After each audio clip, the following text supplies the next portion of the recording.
Hi guys, welcome once again to Otto's Garage.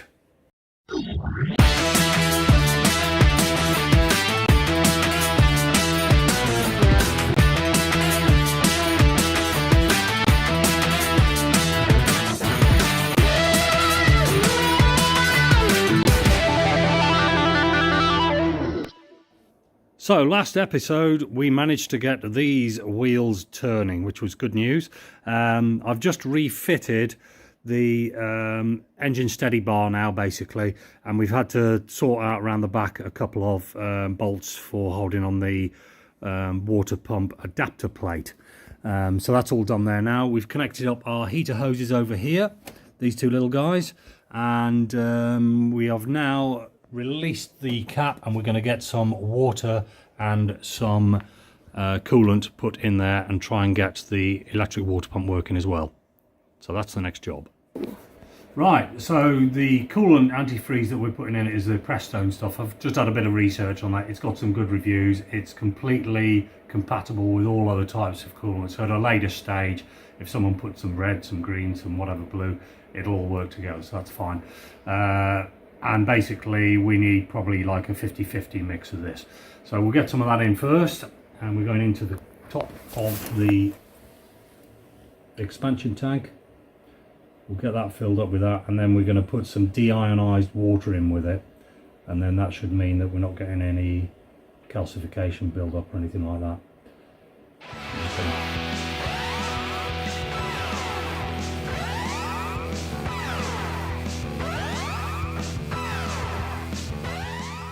Deionized water, so it's the kind of stuff that you'd get and shove in your iron or your car battery if it's a fluid one, but basically we're going to shove that in, and I'm going to kind of mix it as we go. So we'll put one of the coolant, one of the water, and keep going until we've got it full. So got some of that coolant in, and of course we've managed to find a leak, and it's completely fabrication error. I've got a weld on the water pump replacement union, and basically it's just got a little pinhole in it. It's just coming out of there, and of course that's buried right behind all of this lot here. So basically where this hose here joins down the back of that, we've basically got to take all of this off, and then we can get at it. I'll have to take the union off. You can see that little silver thing just down here at the bottom. Let me get in there if I can. Yeah, that little silver thing there, and you can see the drip coming from it. At least you could do if it was actually in focus. It'll just focus in nicely for us. There. So that's the issue, and it's the welding of that silver elbow that we need to rectify. So I've got to just have to strip those bits out. We can pull that off, weld her up, stick it back in, try again. These things happen. Okay, so that is basically where we've taken off this, which is our water pump adapter plate, and you can see where we've welded the pipe on there. That is where we've got our little pinhole, just that bit. So I'm going to have to get a bit of weld onto that, and then we can put the whole thing back together, stick it back in, and that should get rid of that leak.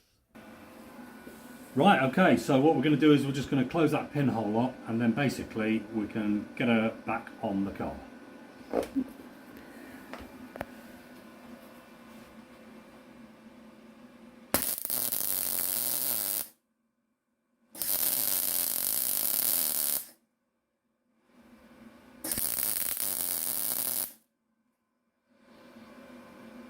Right, we're going to put a bit of water in it and just see whether it's going to leak anywhere.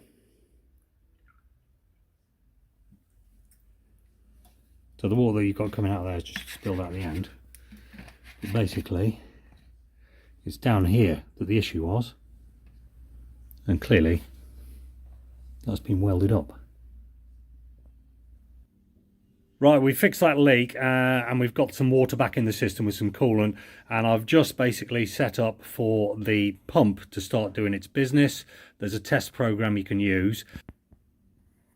So basically what we've got here on the little rotary dial in the middle, we can set different values. I've got that set at number 1 at the moment, which is the pump's minimum value. If I spin that round to 2, it should then run the pump at 50%.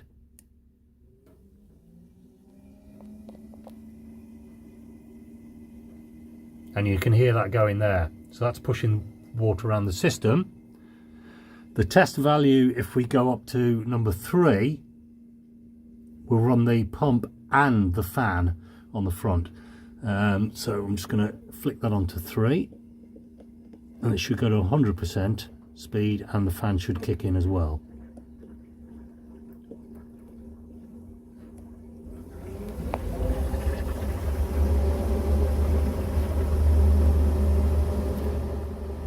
So the LEDs there, I'm just going to turn that off. You can see the LEDs there are pulsing, and that's telling us the fan's on full bore. Obviously you can hear it down here. And she's pushing round, and I'm just going to go and double check that we actually have got a fan.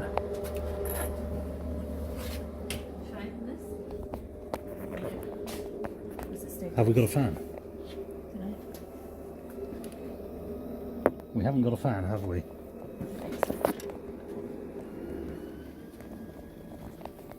We've got something bleeding.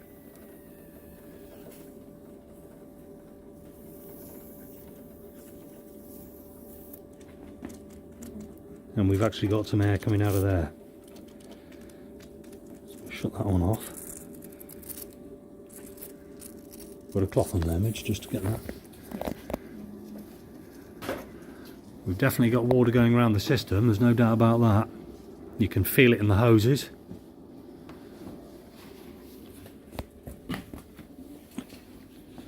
And let's just have a look in here.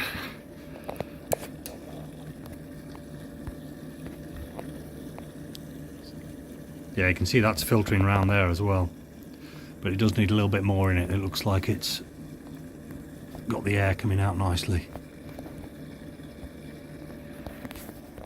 So that's good. All I need to do now is just have a quick look and see why that fan's not going, because that should be running at the minute. Right.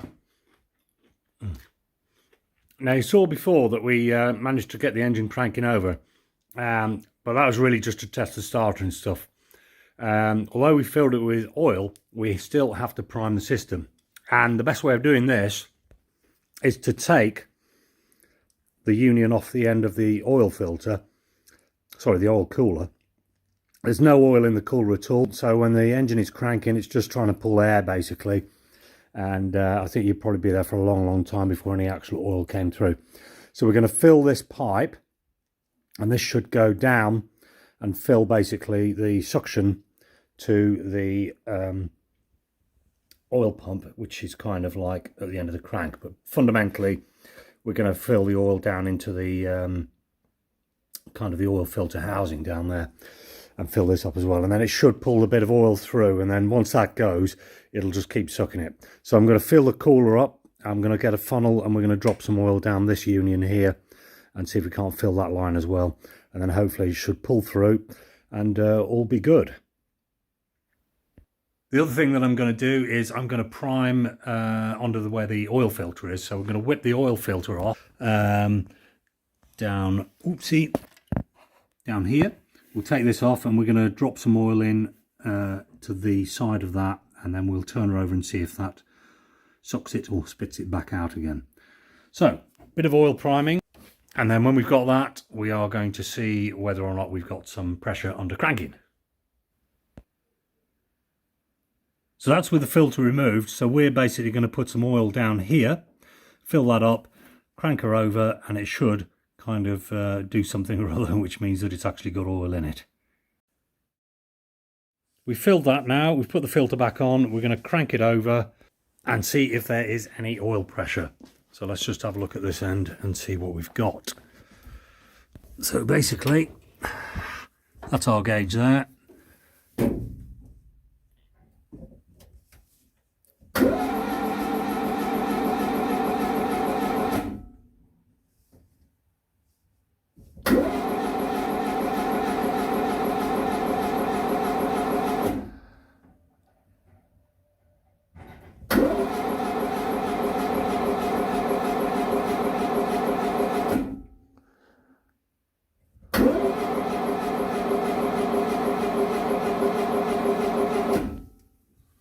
and that's a no-no. Right, what a job that was, or is indeed. So basically, I couldn't get any oil pressure out the pressure gauge, although the low oil pressure warning light, which has got a 20 psi switch, that was going off. So we knew there was pressure coming out. And I tried all manner of different things, but resulted in basically fitting a brake bleeder on the capillary tube at the back of the pressure gauge. So I took it off the pressure gauge, and then I dipped the other end of it into a bit of acetone on a flexi tube down the other end by the engine. So basically the capillary tube was completely disconnected from the engine and the gauge, and then we basically sucked up acetone up that tube to see whether it was clear. It did take quite a bit, but eventually we had some acetone coming through.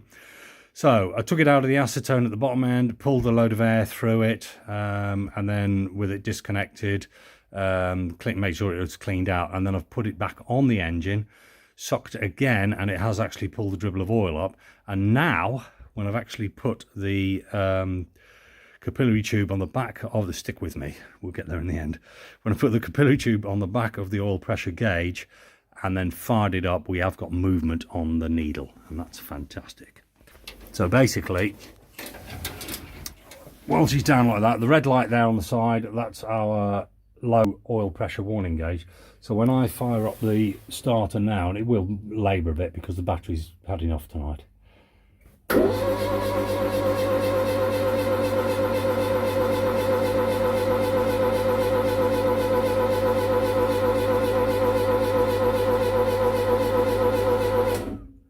So you can see the light there goes off on the 20, but the bloody...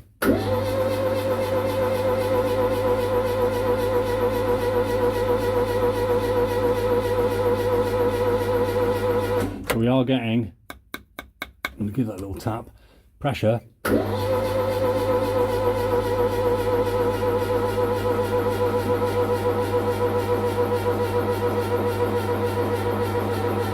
The pressure is building. I think the gauge just might be a bit on the new side. Because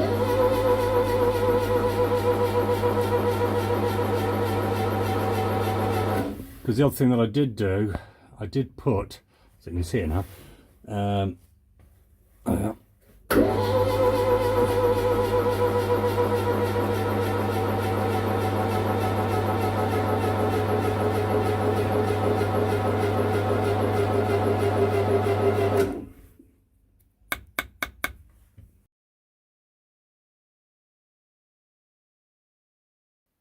So I'm still struggling getting that pressure gauge to work correctly, and I've made an executive decision to change the oil line on it basically. I even pressurised this end of it, took it off at the engine, blew it through. It just isn't, there's something not right somewhere, whether it's got a kink in it or a blockage, I don't know. I can't get enough flow out of it to activate the oil pressure gauge up here. So what I'm going to do is I'm going to jag this off. That's going in the bin, and we are going to get ourselves a replacement oil feed pipe, which is going to be some of this Teflon lined with a much bigger, if we're getting focus, a much bigger hole bore size in there. I've got a spare bit of that left over from the brake, so I'm going to get a couple of unions for there. We'll run that around the other side of the engine, and thereby we're going to keep it away from the extreme heat down by the turbo. So it'll come down here, and it's going to go down and join onto our union that we had down there before, and that should hopefully solve it. But I've got to wait for a couple of bits to arrive in the post. Until they get here, then it's a stop on getting that motor going, which is a little bit disappointing, but at the end of the day, I'm not prepared to fire that up unless I know it's got decent oil pressure in it. It's just not worth it. So watch this space, I guess. Let's see how we get on with it. I've changed that pipe now, and now we've got a decent piece of, this is actually like Air Equip brake line braided hose going there to the gauge, and we've got something similar at the other end. You can see how that is following across the top of the bulkhead there, and then it comes down this side and goes down into our friend, the kind of the L piece there. You can still see the old copper one here, which is now disconnected, but this is our new oil pressure gauge line, and that means that we will be able to try and turn the motor over and see whether that gauge is working, and I'm going to do that just now. So we've got a bit of power on there, the ignition's all on. Let's give it a crank and see what it'll do.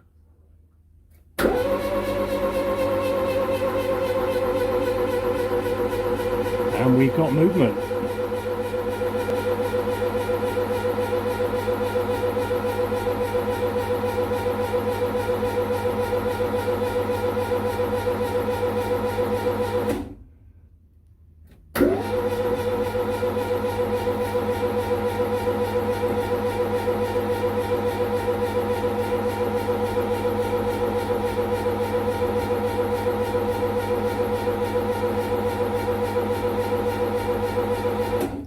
Well, I've chucked the plugs back in it, oil pressure's good, and water's all good, so I'm going to try and fire it up. We'll just see what happens. Okay, so let's have ignition. There go the pumps.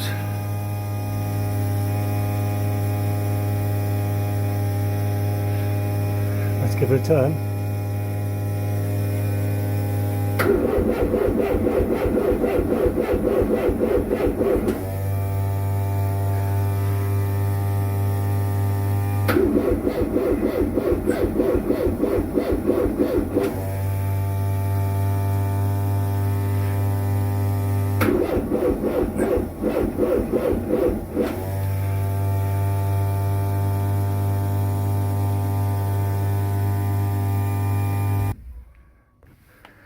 Well, it's clear to me that it's not going to start immediately, and we're going to have a look and just see what we've got. I think it needs a jump anyway, because that battery's just not up to it. But I need to have a look and just see whether we've got fuel and stuff coming through in the right place. We'll be back.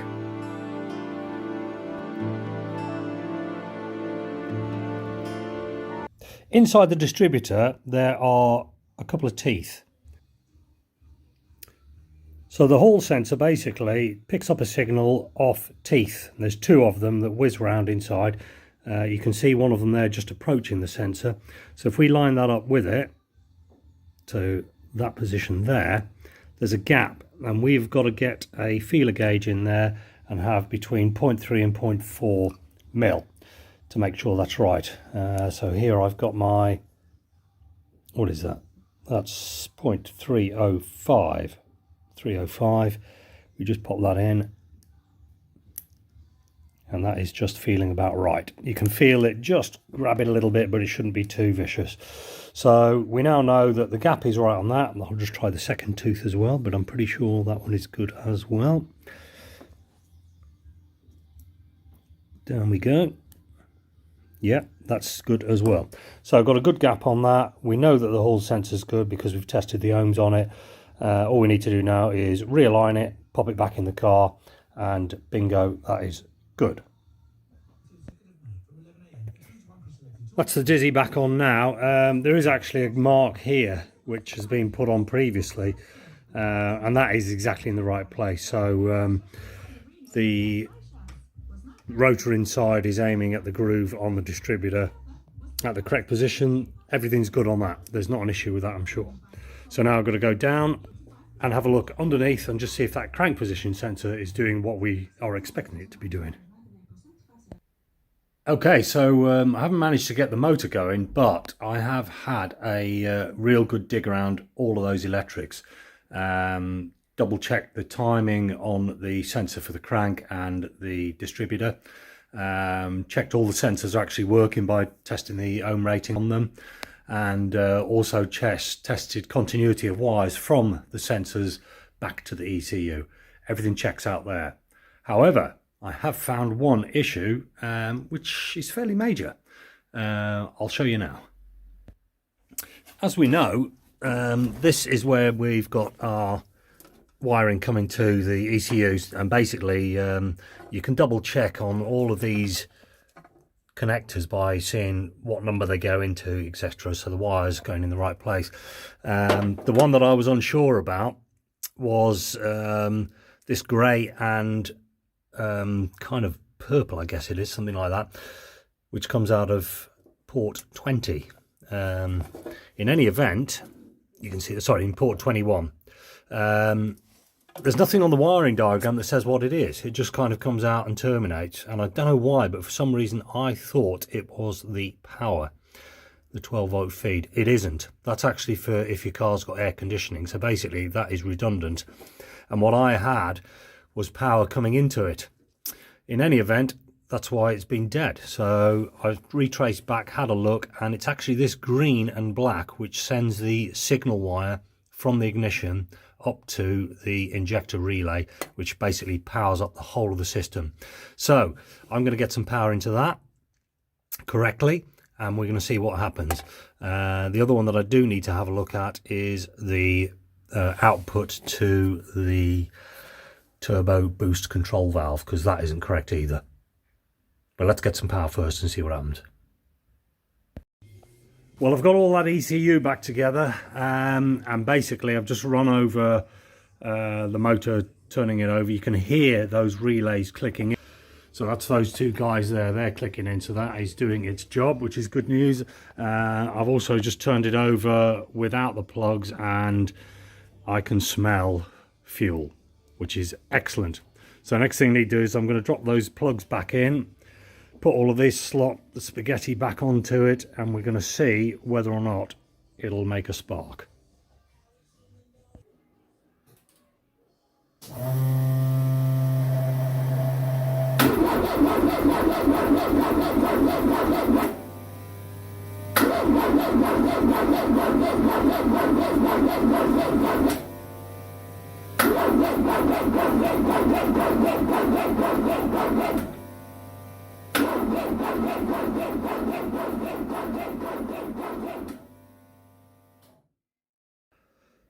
Well, there's good news and there's terrible news.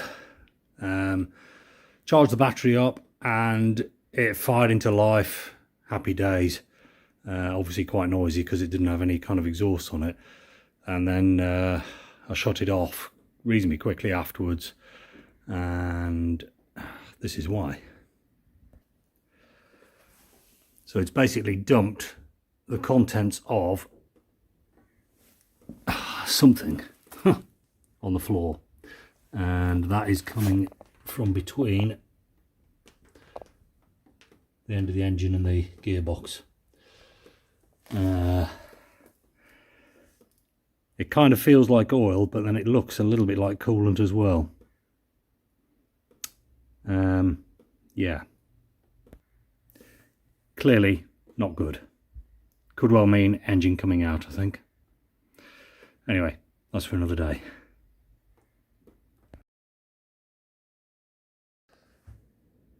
Okay, so what I've been able to determine is that basically before I shut the motor down, the oil pressure gauge fired up to in excess of 100 psi. So there's obviously an oil pressure relief valve issue on that. And then I'm guessing it's either pushed the seal off the end of the crank or an oil gallery core plug has fired out. But in any event, it means that the engine is going to have to come out, and we're going to have to split it and have a look and see what's going on. But I suppose the good news is at least it did run, and it ran for about 20 seconds or so. And I think I even managed to get a little bit of turbo boost on there as well. So it's not all bad news, but it is terrible news. So the engine's going to have to come out. We'll have to strip everything off, but at least we've done all of the engineering as such. It's just a matter of undoing some pipes, unions and brackets to drop it out. There's no way I can get at anything and see what's going on, because that's where the issue is, in between the engine and the gearbox down there. And I'm pretty sure that this is most of my oil, expensive oil, that I bought on the floor. So with that bombshell, we are going to end this episode of Otto's Garage. Next time, it's engine out. Thanks for watching. Stay safe. See you soon.